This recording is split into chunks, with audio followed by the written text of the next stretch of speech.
Boa noite. Paz do Senhor Jesus. Quem se acha bonito diz amém. Meu Deus, glória a Jesus. Autoestima grande vocês têm. Pode se assentar, por favor. Pode manter as luzes apagadas. Bom, deixa eu entrar na mensagem dessa noite. Quero pedir a vocês que leiam na tela comigo, na tradução Almeida Revista Atualizada, 1 João capítulo 1, versículo 18. 1 João capítulo 1, versículo 18. Perdão, capítulo 4. 1 João capítulo 4, versículo 18.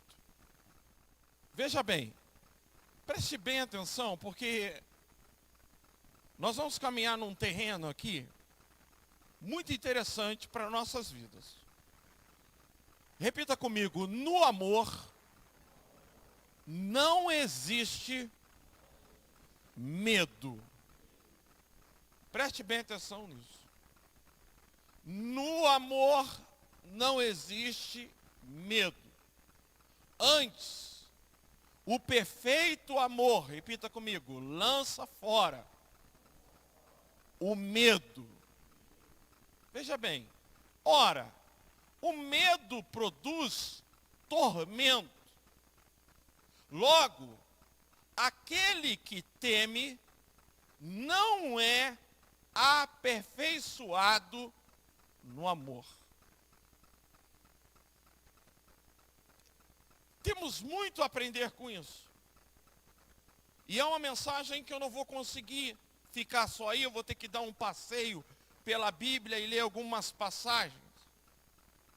Mas eu quero te mostrar, queridos, que há uma correlação, a Bíblia faz um contraste entre o amor e o medo. Por quê? Por que o amor é colocado ao lado do medo? Por que o medo ele neutraliza o amor? Ele bloqueia o amor, ele é um tipo de impedimento para o amor. Por que João faz essa correlação?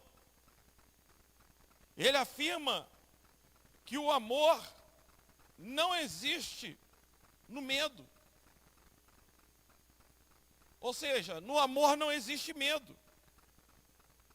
Ele afirma que o perfeito amor lança fora o medo. Ele afirma que o medo produz tormento. E ele diz que aquele que tem medo não é aperfeiçoado no amor. Não tem uma transformação, não tem um aprofundamento no amor, não cresce, não evolui no amor de Deus. Por que essa correlação entre amor e medo? Nós precisamos entender a origem disso. Para entender a origem do medo, onde tudo isso começou, vamos ler Gênesis capítulo 3, do versículo 8 ao 10. Aqui é que está onde começa tudo o medo. Olha só. É de assustar. Eu, sinceramente, quando eu escuto isso aqui, eu fico pensando, quando ouviram a voz do Senhor Deus, que andava no jardim pela viração do dia, esconderam-se da presença do Senhor Deus, o homem e sua mulher, por entre as árvores do jardim. E chamou o Senhor Deus ao homem e lhe perguntou: onde estás? Versículo 10. Ele respondeu: ouvi a tua voz no jardim, porque estava nu, tive medo e me escondi. Então, é a primeira vez que nós vamos ver o medo surgir, porque Deus não criou o ser humano para ter medo. O medo não fazia parte da originalidade da nossa criação. Esse sentimento de medo, de insegurança, de incerteza, ele não era parte da vida do homem. O pecado trouxe este medo. E medo de quê? Qual é o medo que ele trouxe? O que ele causou? Este pecado, qual foi a consequência depois que o homem, ele desobedece a Deus, ele come do fruto e ele tem um medo. O que é o medo?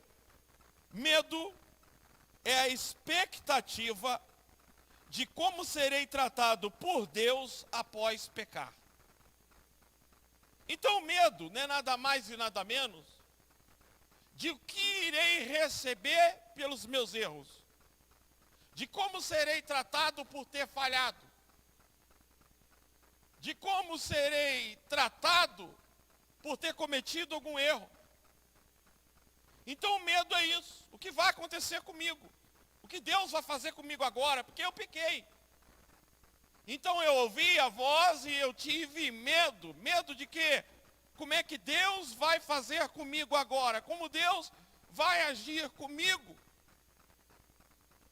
Muitas pessoas quando erram ou faz alguma coisa errada no trabalho ou com alguém, elas ficam preocupadas com as consequências, como serão tratadas, de que forma serão tratadas quando erram no trabalho, quando falham em alguma coisa.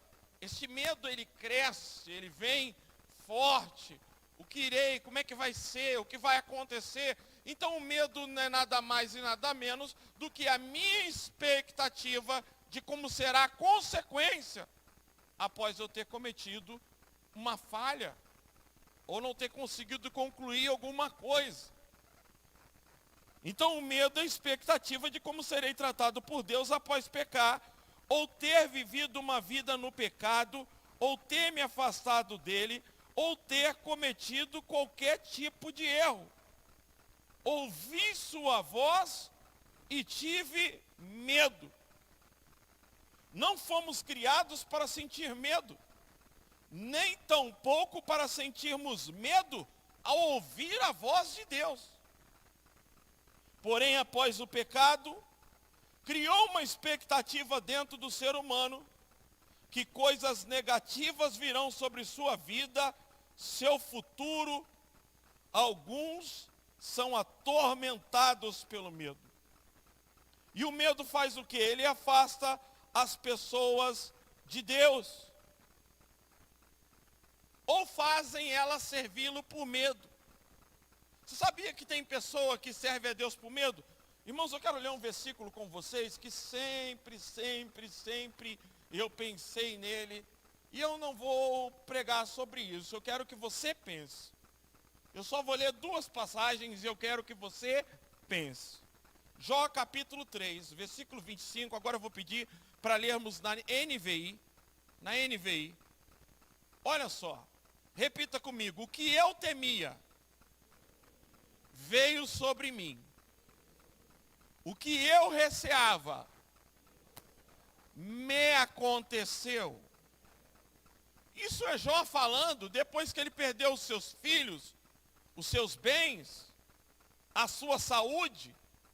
Ele vai relatar que ele tinha medo disso acontecer, que ele temia que isso acontecia. E por incrível que pareça, dá para a gente perceber isso em Jó capítulo 1, versículo 5. Porque olha o que o medo faz. Olha só, terminando o período de banquetes, Jó mandava chamá-los e fazia com que se purificassem de madrugada e oferecessem um holocausto em favor de cada um deles. Repita comigo: pois pensava. Olha como é que o medo atormenta. João diz que o medo traz tormento. Ele chamava os filhos dele só de pensar, pois ele pensava, talvez, olha aí, talvez os meus filhos tenham lá no íntimo pecado e amaldiçoado a Deus, e essa era a prática constante de Jó. Não seria errado afirmar que enquanto o diabo estava com dúvida que alguém poderia servir a Deus e adorá-lo sem nada, Deus também havia percebido em Jó que ele já havia virado um religioso.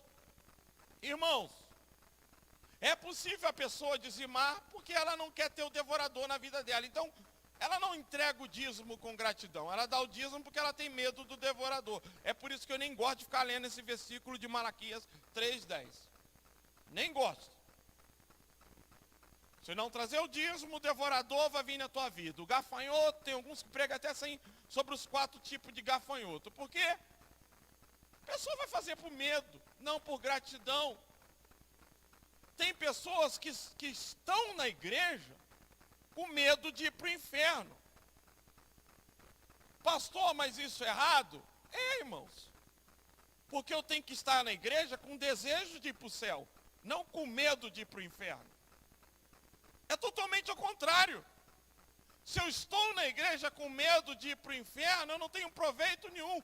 Mas se eu estou na igreja com desejo de ir para o céu, é diferente. Mas muitos entram na igreja, estão na igreja porque dizem, eu não quero ir para o inferno. Você quer ver que muitos fazem isso? Deixa eu ver se eu coloquei o versículo na sequência. Um pouco. Então, veja, talvez receio que, quem saiba, não foi por isso que Deus permitiu a aprovação sobre a vida de Jó.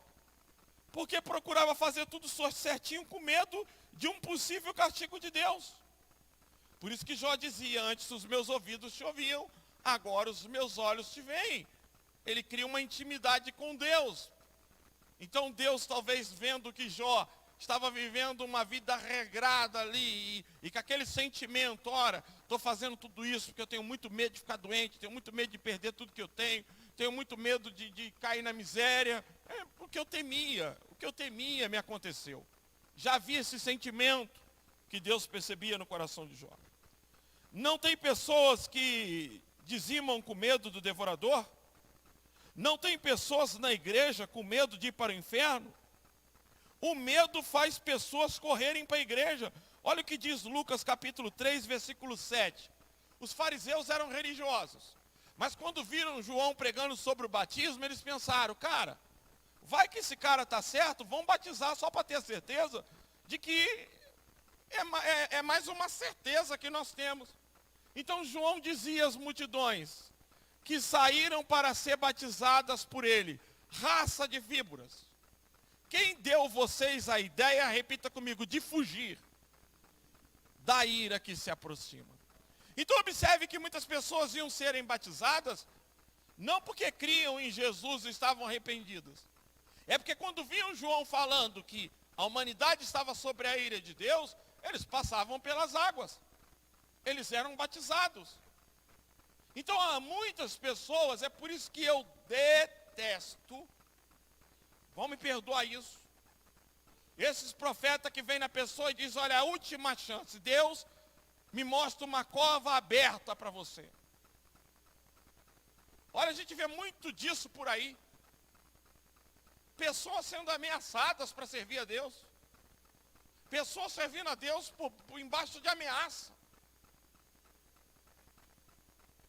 E a Bíblia diz que onde está o Espírito de Deus, há liberdade.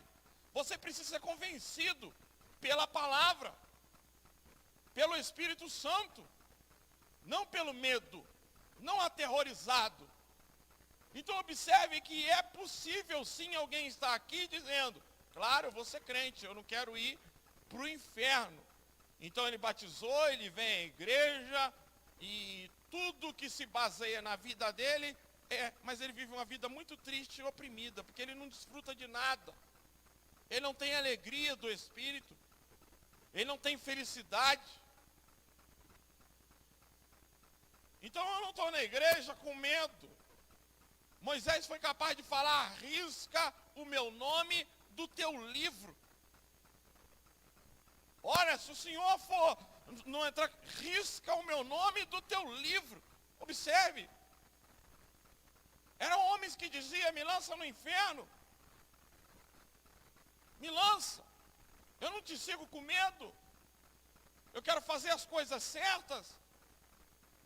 Mas sabe, há tanta gente que espera notícias, ou fica vendo notícias ruins, ou precisa ficar falando que os dias estão se findando, que o anticristo está vindo, que isso vai acontecer. E quando veio a pandemia, eu orei muito a Deus e disse: Deus, me ajuda.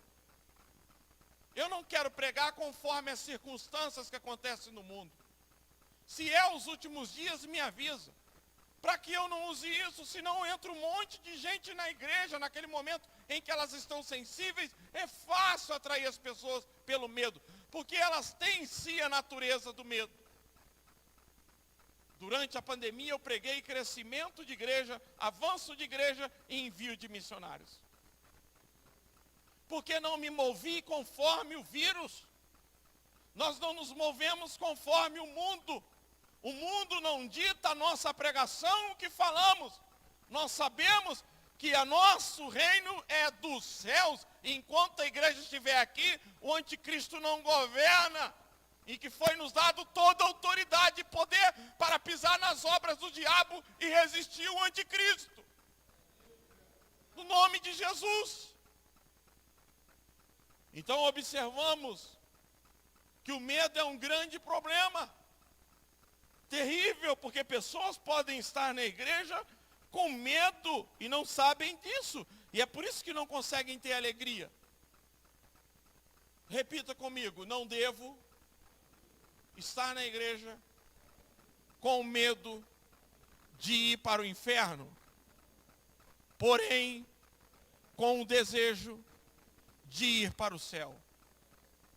É isso, irmãos. Inverta isso na sua mente.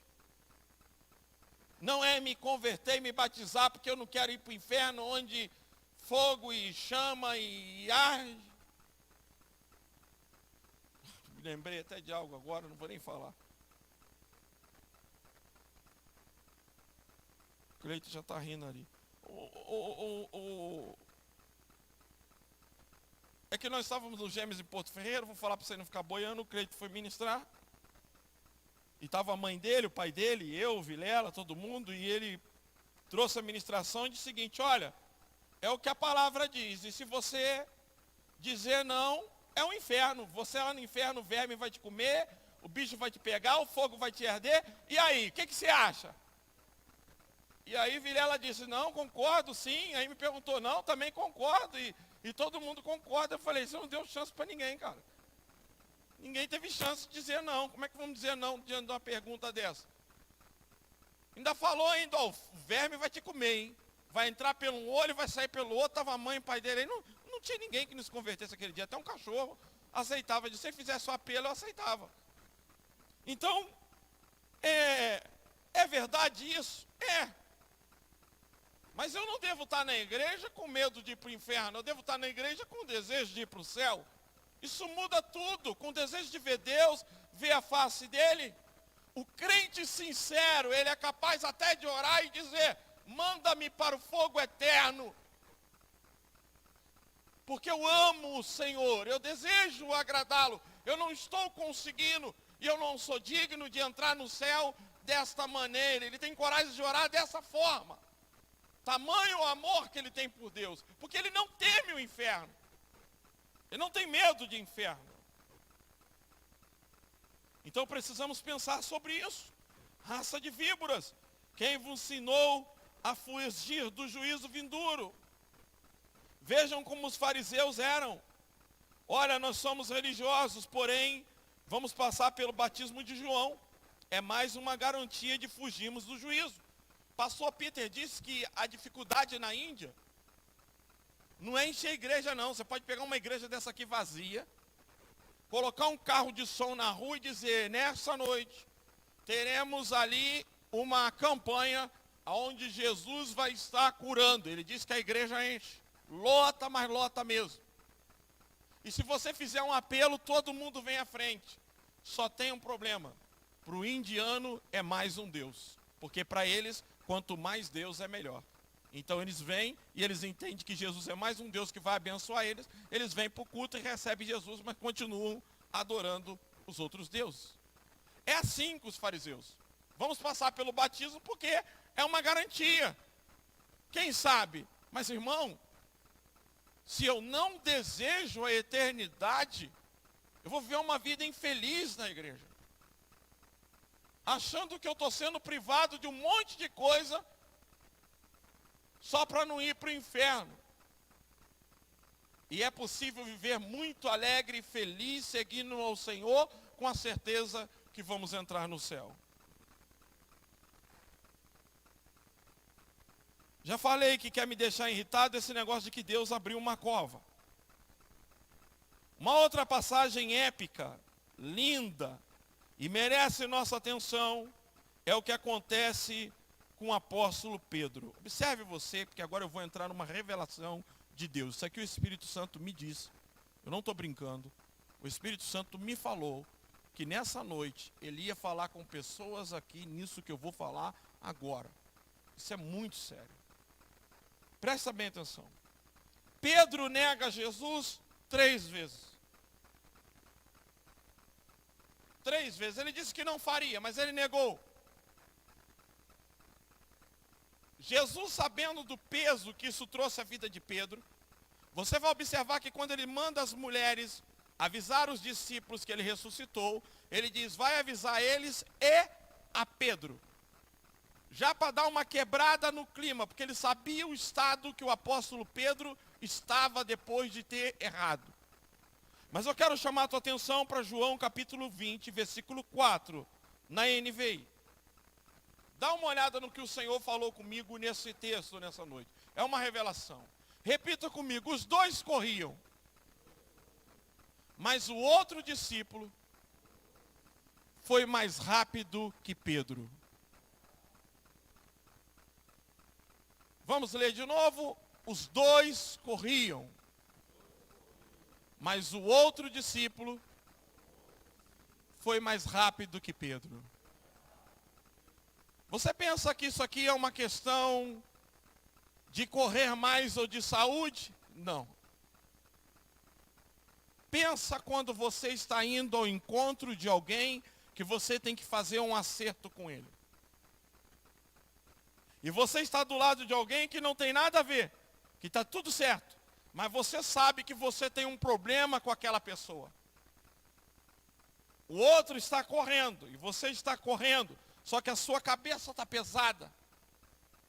Você está imaginando como é que será o encontro. Como é que será a conversa. Isso torna a corrida de Pedro lenta. Isso torna Pedro vagaroso. Pedro corre, mas ele não consegue correr com o outro discípulo, porque o outro discípulo está com a cabeça livre, mas Pedro está com o peso da traição e de como Jesus o trataria. Então ele corre, mas na verdade ele está numa luta correndo, ele está contando os passos. Como é que ele vai me receber? Como ele vai falar comigo depois de saber que eu o neguei? E Deus falou algo comigo nesse texto. Ele me revelou algo. Observe você que o receio nos torna mais lentos em direção a Jesus. Pedro não correu mais devagar por falta de preparo. É porque sua mente estava pesada de como seria recebido e como seria tratado.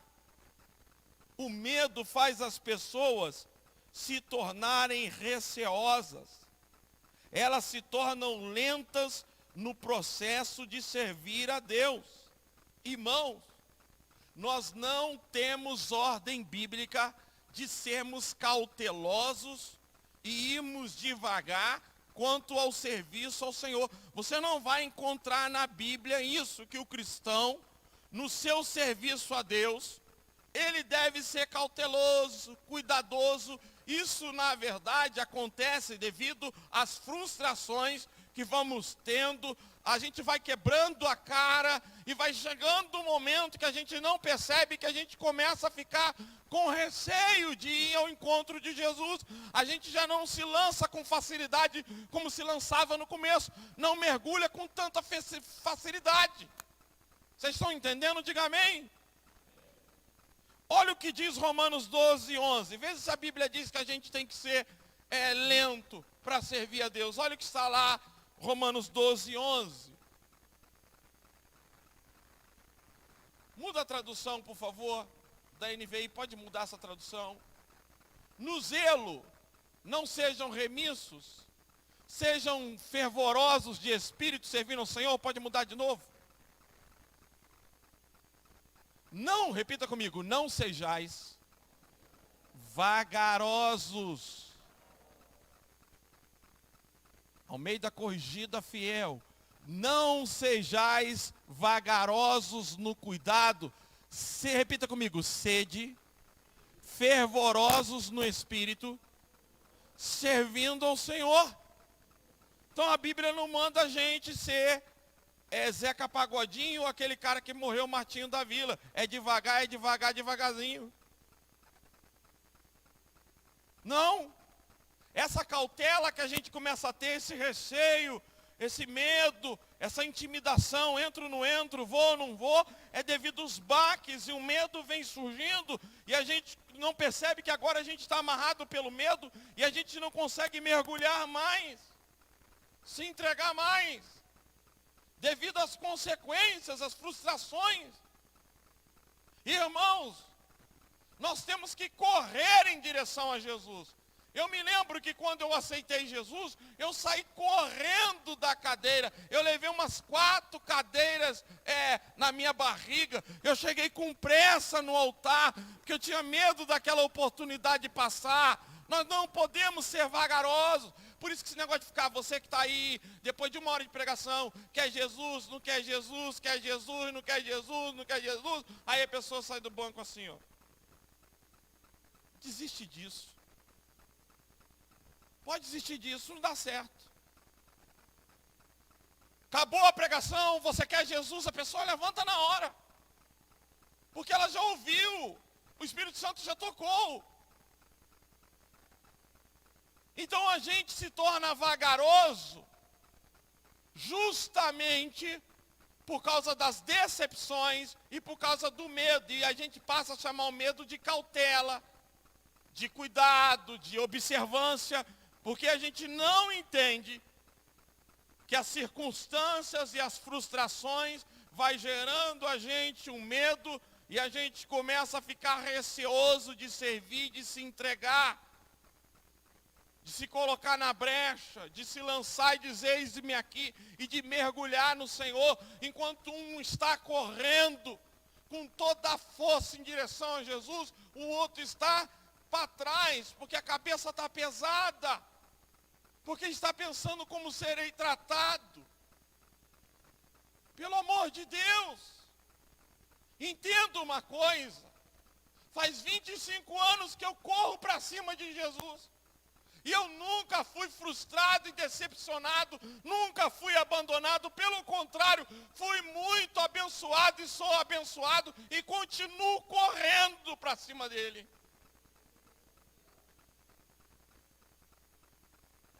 Meu irmão, quantas pessoas se tornaram agora como Pedro, estão andando com cautela, porque estão com medo do que vai acontecer, de como serão recebidas, de como serão tratadas. Veja como isso é perigoso. Sabe o que é fervoroso no grego? Coloca na tela. Fervoroso no grego, eu coloquei. Peguei no Google a palavra fervoroso no grego. Eu não vou conseguir ler daqui, mas eu vou ler aqui no celular. Fervoroso no grego, de acordo com o dicionário Vini, é a palavra zel. Significa estar quente, esquentar, ferver. Agora veja bem, repita comigo. É uma vida de intensidade. Irmãos, é intenso.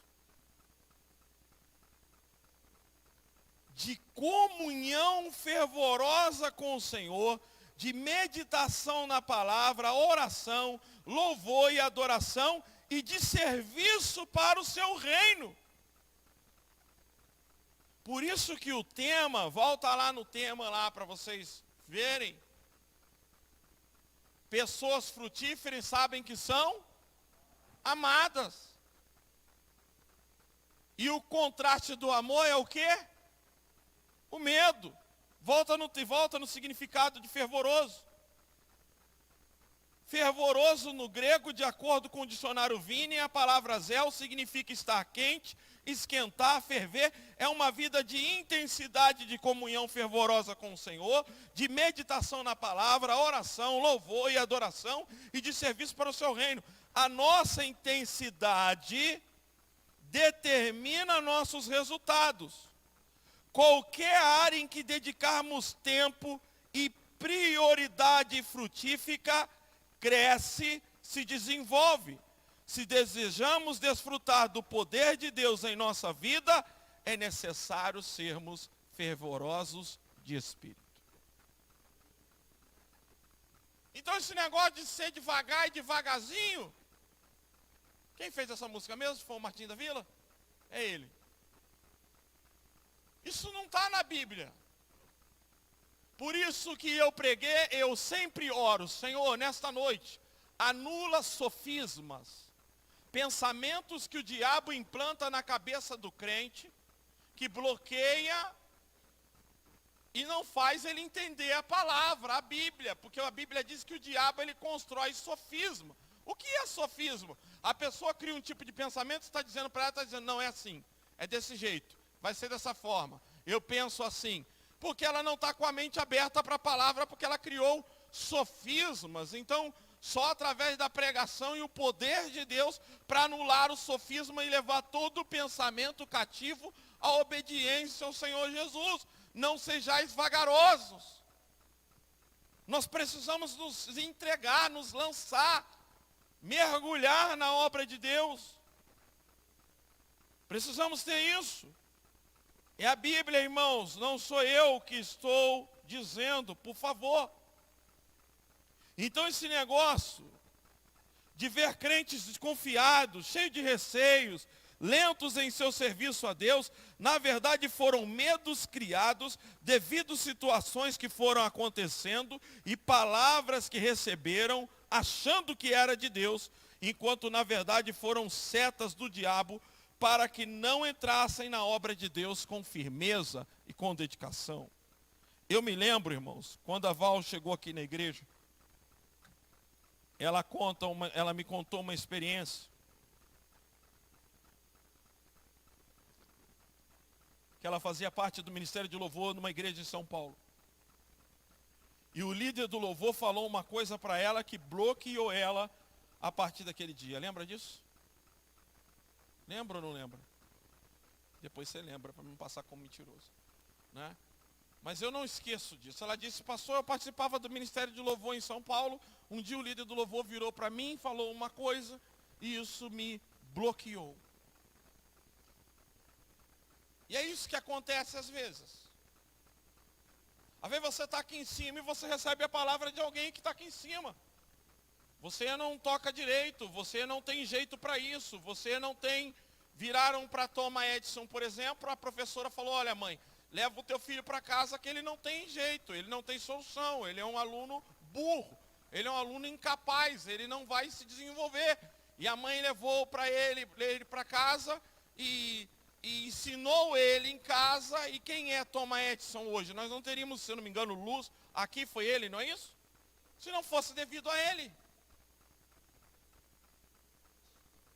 Então, observe, queridos, que o medo ele nos amarra e faz com que a gente comece a ter esse tipo de receio em servir a Deus.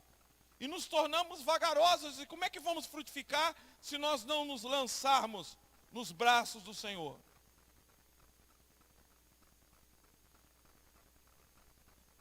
As pessoas que estão como Pedro, devido às muitas decepções, estão se tornando lentas em sua caminhada com Deus, cheio de cautelas, com medo de dar errado de novo. Sabe o que é isso? Falta de se aperfeiçoar no amor de Deus. E sabe o que é pior? Convencer alguém que acha que o ama, que não o ama, isso é o pior. Nessa igreja eu sempre notei algo.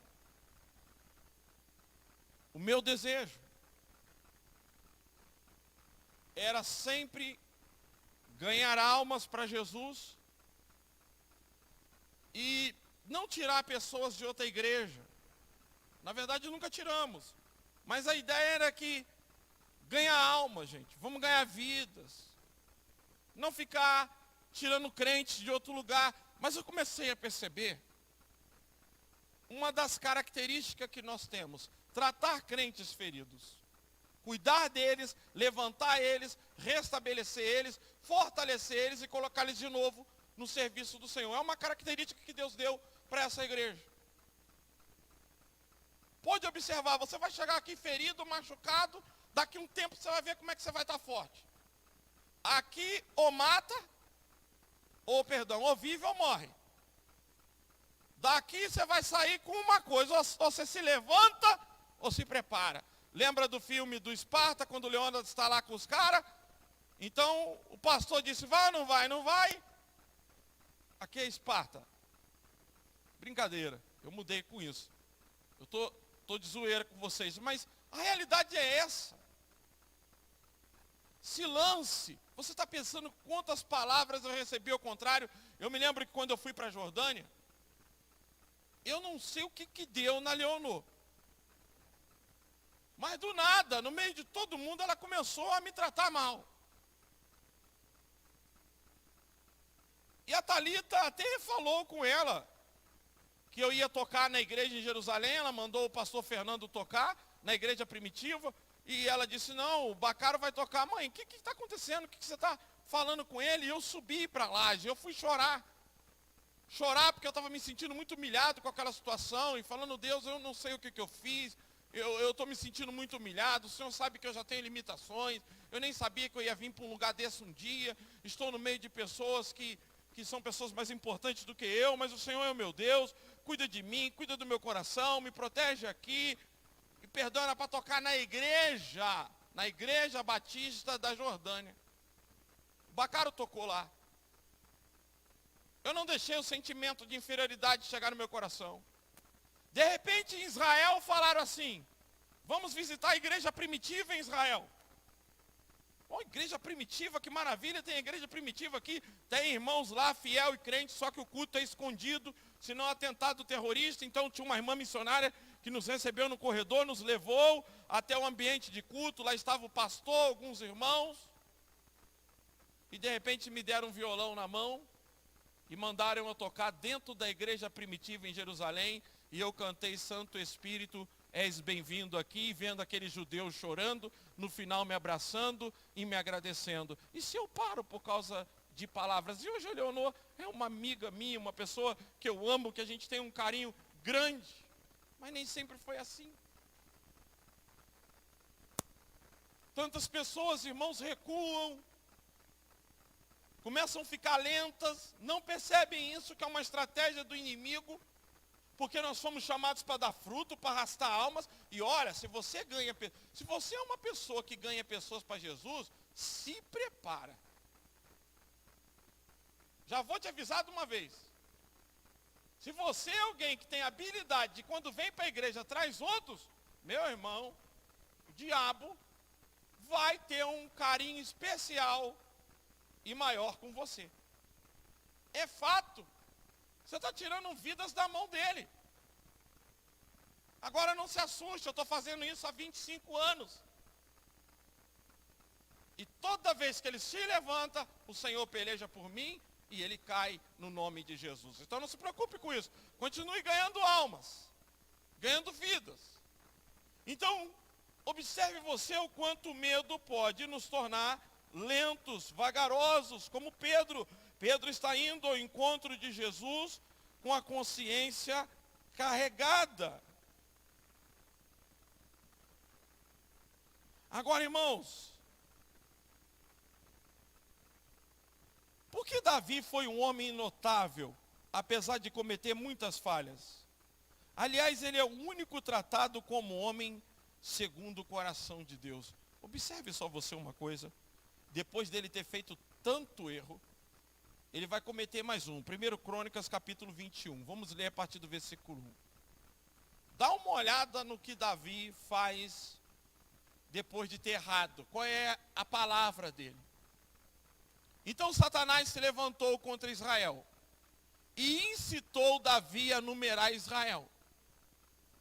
E disse Davi a Joabe e aos seus maiorais do povo: ide, numerai Israel, desde Betseba até Dan, e trazei-me a conta para que saiba o número deles. Então disse Joabe: o Senhor acrescente ao seu povo 100 vezes tanto como é. Porventura, ó rei, meu senhor, não são todos seus servos de meu senhor? Por que procura isto, meu senhor? Por que seria isto causa de delito para com Israel? Porém a palavra do rei prevaleceu contra Joabe. Por isso saiu Joabe e passou por todo Israel. Então voltou para Jerusalém. Joabe deu a Davi a soma do número do povo. Era todo Israel de 1.100.000 homens, dos que arrancavam da espada, e de Judá 470.000 homens, dos que arrancavam da espada. Porém os de Levi e Benjamim não contou, porque a palavra do rei foi abominável a Joabe. Olha a consequência. E este negócio também pareceu mal aos olhos de Deus, por isso feriu Israel. Então disse Davi a Deus: gravemente pequei em fazer este negócio.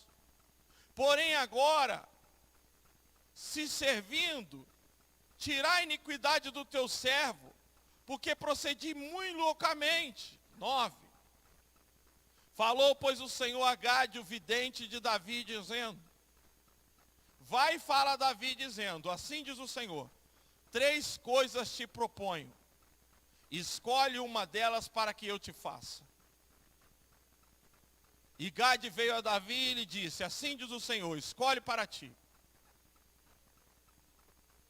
ou 3 anos de fome, ou 3 meses sejas consumido diante de todos os seus adversários, e a espada dos teus inimigos te alcance, ou seja, ele iria morrer nisso. Ou que 3 dias a espada do Senhor, isto é a peste na terra, e o anjo do Senhor destrua todos os termos de Israel. Vê, pois, agora que resposta hei de levar a quem me enviou. 13.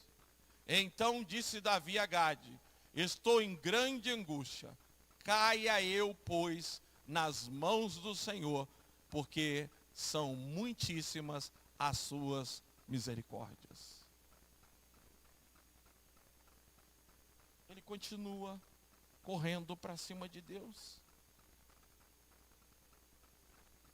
Qualquer um, eu quero morrer. Porque 80.000 pessoas foi morta por causa desse pecado. Quero morrer.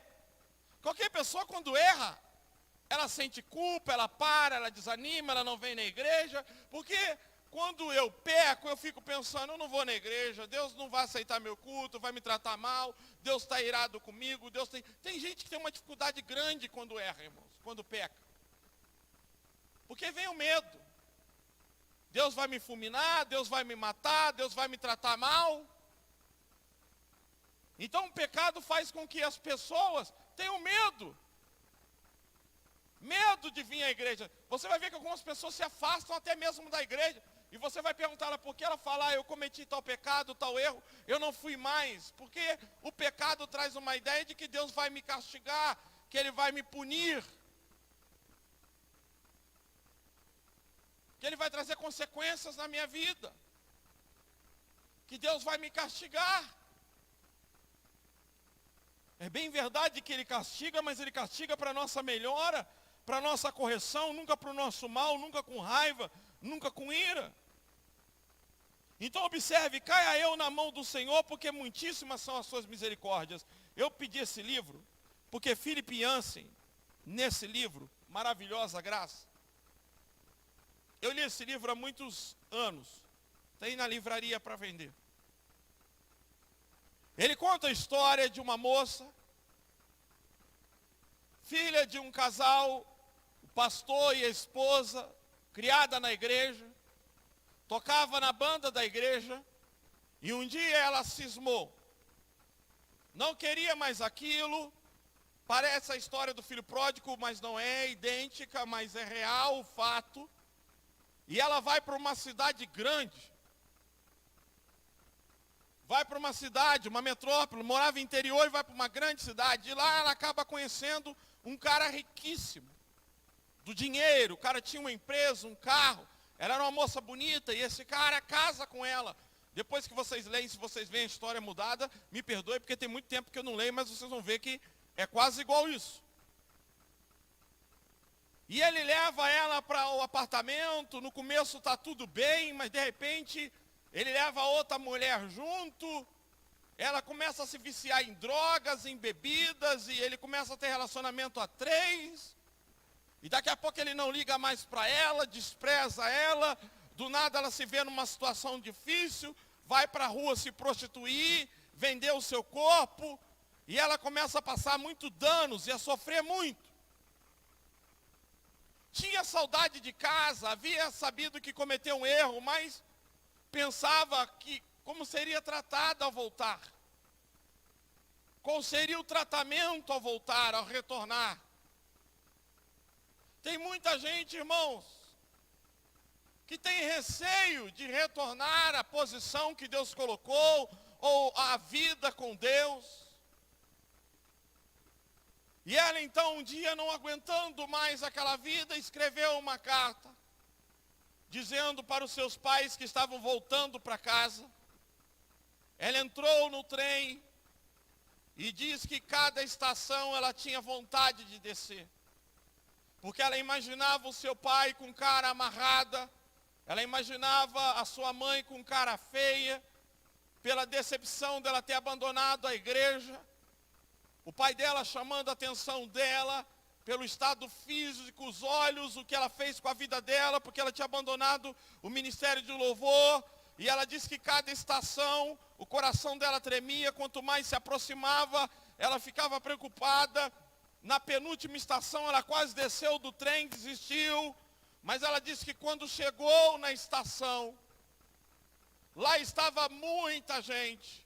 E uma faixa enorme escrito: seja bem-vinda, oramos muito tempo por você e te amamos muito. E quando ela desceu, o pai abraçou, as pessoas a abraçaram, e ela foi recebida de uma forma que ela nunca poderia imaginar.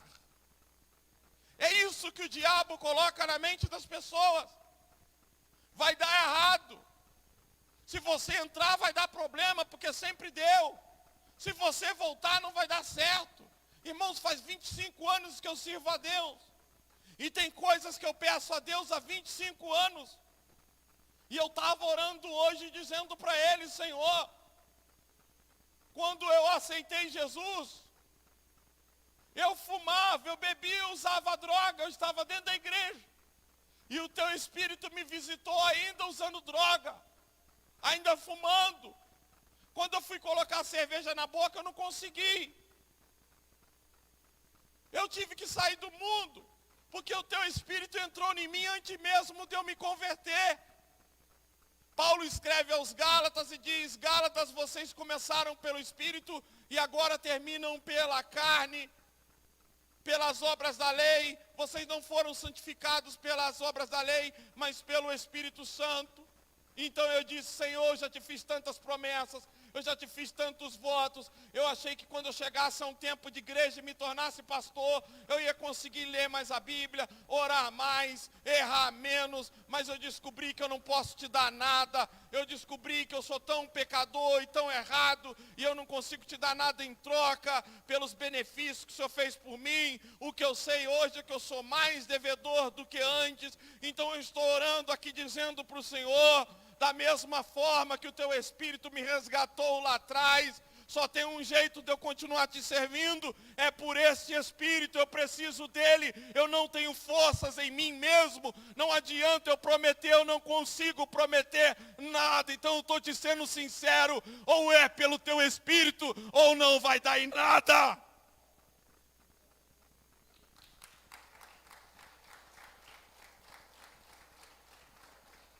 Porque Ele disse que nos daria uma palavra, mas nos daria um coração de carne e colocaria em nós o Seu Espírito. Então é o Espírito que nos convence.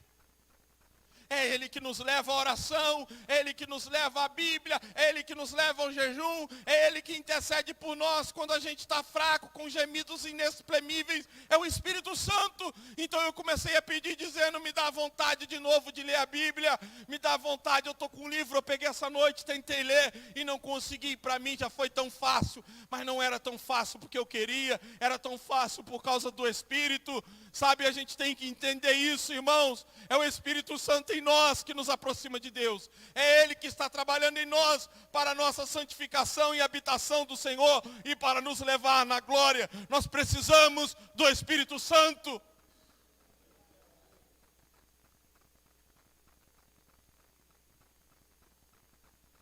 Há tantas pessoas pensando como Deus vai me tratar.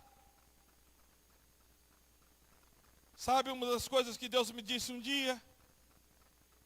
Preste atenção nisso. Fazia 3 anos que eu estava na igreja.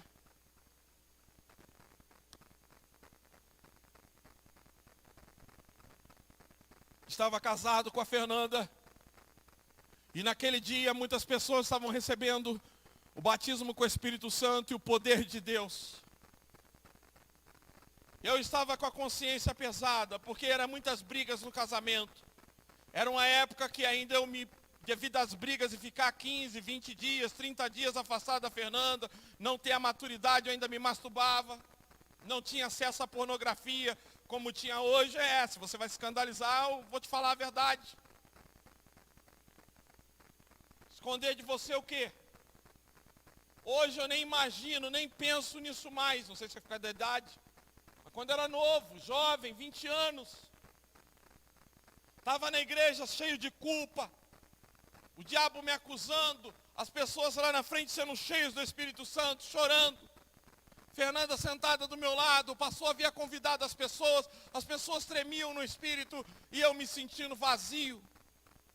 Eu ouvi uma voz, irmãos. E essa voz falou bem assim comigo: eu vou te permitir errar. Eu vou te esfregar no pecado. Eu vou deixar você cometer várias falhas para você entender o quanto vale uma alma para mim. Você não entendeu. Deus disse: eu vou te perdoar, e perdoar, e perdoar. Então eu fui um cara que já me rebelei, já murmurei contra pastor, já fiz tanta coisa nessa vida, que me pergunto por que Deus não me matou e não me lançou fora, e eu só tenho uma coisa na minha mente. Ele disse: hoje é para você entender o quanto vale uma alma para mim, o quanto custa uma pessoa, o quanto eu sou capaz de perdoar os erros dela.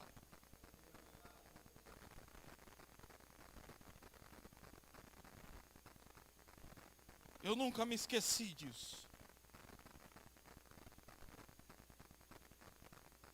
Sabe, irmãos, quantas vezes existe a palavra não temas na Bíblia? Vocês sabem. Quantas, Gabi? 365 vezes. 366? Então Deus deixou uma a mais. Uma para cada um dia do ano. Não temas. Porque Ele falou isso tantas vezes. Você vai achar na Bíblia várias vezes Ele dizendo para o seu povo: não tenha medo, eu estou com vocês. Não tenha medo, eu estou com vocês. Não sejam tímidos, eu estou com vocês. Você vai ver Jesus falando para os discípulos: não tenha medo. Por quê? Porque o medo anula o amor. Ele traz expectativa de castigo e de terror. E não é isso que Deus está ministrando na nossa vida. O que Deus está ministrando na nossa vida é o que está em Romanos 12, versículo 2, que em breve Isaías vai elaborar um adesivo para carro, escrito BPC Pirassununga, com a seguinte frase: essa estrada é boa e eu vou andar por ela. E você vai colar no seu carro E quando alguém te perguntar por que está escrito isso no seu carro, você vai dizer, porque a vontade de Deus para a minha vida, ela é boa, agradável e perfeita.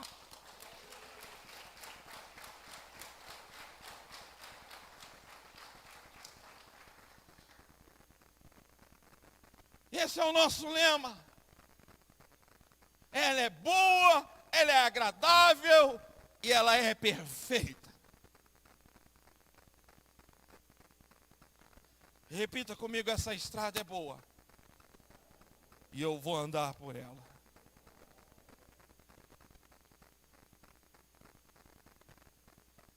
Deixa eu te falar uma coisa. Quando o filho confia no pai e o coloca no alto e manda ele pular, ele fará isso imediatamente.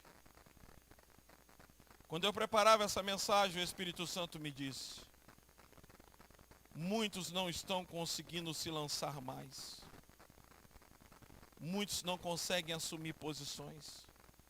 Muitos, como Pedros, estão enganados, chamando o medo de cautela. No reino de Deus precisamos correr e termos uma vida para frente. Deixa eu falar algo para você sobre as promessas de Deus sobre sua vida. 1 Coríntios capítulo 1, versículo 20. Olha a palavra que Deus dá para tudo que Ele prometeu para você. Ele já disse, olha só. 1 Coríntios capítulo 1, versículo 20. Vá para 2 Coríntios. Eu devo ter errado aqui a referência. 2 Coríntios 1, 20. Veja bem, repita comigo. Porque quantas promessas há em Deus, são nele sim. Você não entendeu. Sabe o que isso quer dizer? Que todas as promessas que há em Deus, Ele já disse para você, sim.